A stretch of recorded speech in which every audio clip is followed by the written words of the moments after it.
Hello and welcome back to the channel. Well, tomorrow I'll be setting off from Mallorca. Can't wait. Just out for a wee walk here to help me sleep. Sun's going down. It's been a fairly cloudy day here. It seems to clear up just before the sunset. You join me on my local riverbank walk, known as the Navy Bank. Usually come down here at high tide there and around sun up or sundown. You get all the birds and the mountains, the river, a bit of peace and quiet. So I've titled this video A Very Irish Eclipse, and why I'm doing that is, it's for, like I said, it's specifically for people in Ireland, just giving them details of when it's happening. One thing I've been noticing, there's a little bit of chatting about it in the media, the newspapers and stuff like that, a lot of chat about it online, but if you go looking for things like solar glasses, the safe viewing glasses, they don't seem to be about. At least I haven't seen them. I have my pairs bought online since however long. But not everybody maybe knows that it's coming up, maybe wants to be going out and expending money. Maybe they didn't know it's coming up and there's nowhere to get them now. So all I can say to you is try and get them somewhere. Try to go to a watch party where they're available. Google that locally or on your social media or whatever. I just think it's like back in '99 you could get them in a lot of places. They were in chemist shops, they were in supermarkets. There's more of a big deal made of it back then for some reason. Well, I've titled this video A Very Irish Eclipse, obviously because it's for people in Ireland. It's also kind of a play on words. Normally if there's anything happening in the skies, astronomy wise, weather wise, shooting stars, whatever it is, it tends to be cloudy in Ireland, which is like just sod's law, but Murphy's law, whatever you want to call it. But that's just the way it is, and there's not much can be done about it. I've been looking at the weather forecast for next Wednesday, even though I won't be here, just out of curiosity's sake, but I'm telling all my friends there, go up the mountains to watch it, do whatever. And it's looking like there's going to be a cold front coming in from the Atlantic, even though it's going to be actually warm and clear next week. But that might introduce high level cloud, might disturb it, might not. It's in God's hands. Where I'm going in Mallorca, you could end up with an afternoon thunderstorm or sea fret, fog, and that could obscure my view, so who knows, you know. You have to just go out and try these things, and if it doesn't work out, it doesn't work out.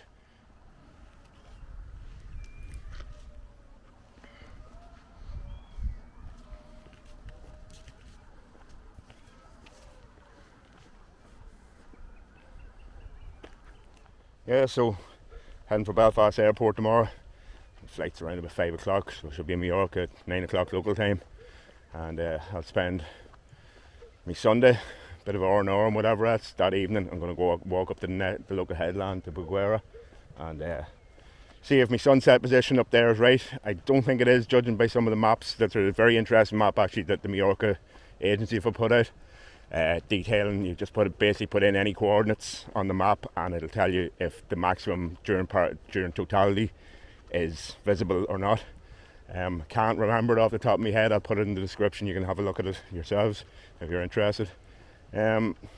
Also seeing a lot of reports there from commentators who are already over Mallorca that they're talking about getting like maybe the army and the police to be out in the roads and stopping people that's not locals or residents or people that haven't got like hotel accommodation in the area from travelling by car or by motorbike and whatever else. And this is going to be pretty strict because basically there's like 1 million inhabitants on the island, and they're saying that right now there's like 1.8 million people on the island, so 800,000 tourists. You have to think most of them are going to want to see the eclipse somewhere, so that's going to lead to like chaos in the roads. I've always been planning to either use public transport or on foot for whatever I was going to do, so it shouldn't affect me, but it probably will. But cross that bridge when I get to it. What people in Ireland specifically are going to experience now Wednesday coming at between 6 o'clock and 8 o'clock. The height of the eclipse being at roughly about 7:10 in my part of the country. Anywhere ranging from between 94% obscured, maybe in West Cork, Donegal, places like that, anywhere on the west coast basically, and the east coast where I am now, and he's 91%, which isn't as much as in 1999, but it's still more than there has been in the last 27 years. And it's kind of ironic, there's clear skies tonight. I've been out all week trying to get the moon rays over the mountains there in around 10 o'clock, 10:30. just to show how close and the sort of the funny position that the moon's in. If you've seen the moon at all today, it was out for like 18 hours and it was like high in the sky where the sun should normally be, so the two paths are crossing. Well, my other concern over Mallorca is, as I've said in my other videos, is the temperature. And it's like been holding steady at 33, 34 degrees daytime, 25 degrees at night.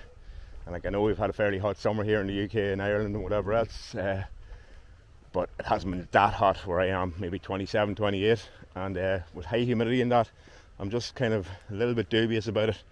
But just have to put up and shut up.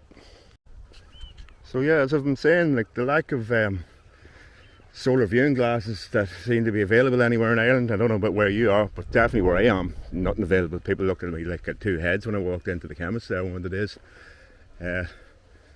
So I don't know, there'll be a big fuss and song and dance made about it on Tuesday, and nobody able to get any, if there are any available, even in larger urban centres like Dublin or Cork or whatever. Just absolutely beautiful sunset here. You couldn't ask for better given the weather it's been all week. It's been very cloudy, so very lucky to get this evening. And maybe later on, about 11:30, 12 tonight, there'll be a moonrise over the mountains here. Don't know if I'm going to be awake for that. We'll see.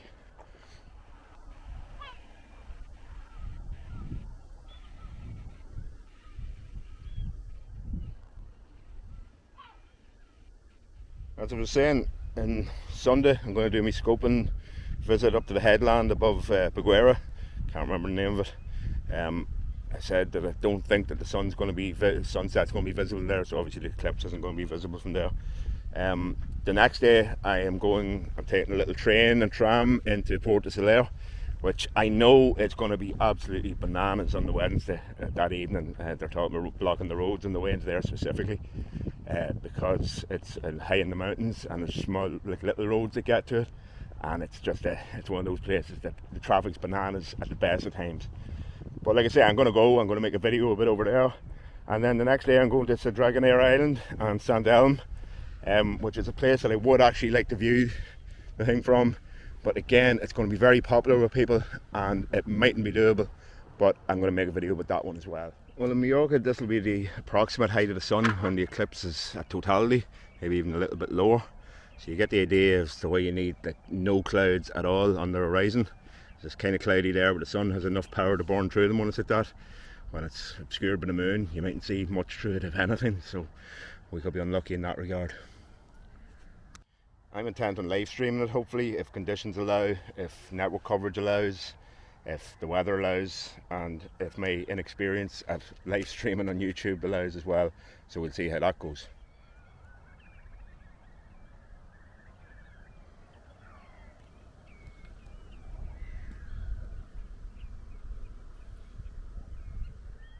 Well, thanks for watching, and like and subscribe, and hope to see you in the next one, which will be from Peguera, probably on Sunday at some stage if I can get round to editing and not too busy sitting at the pool.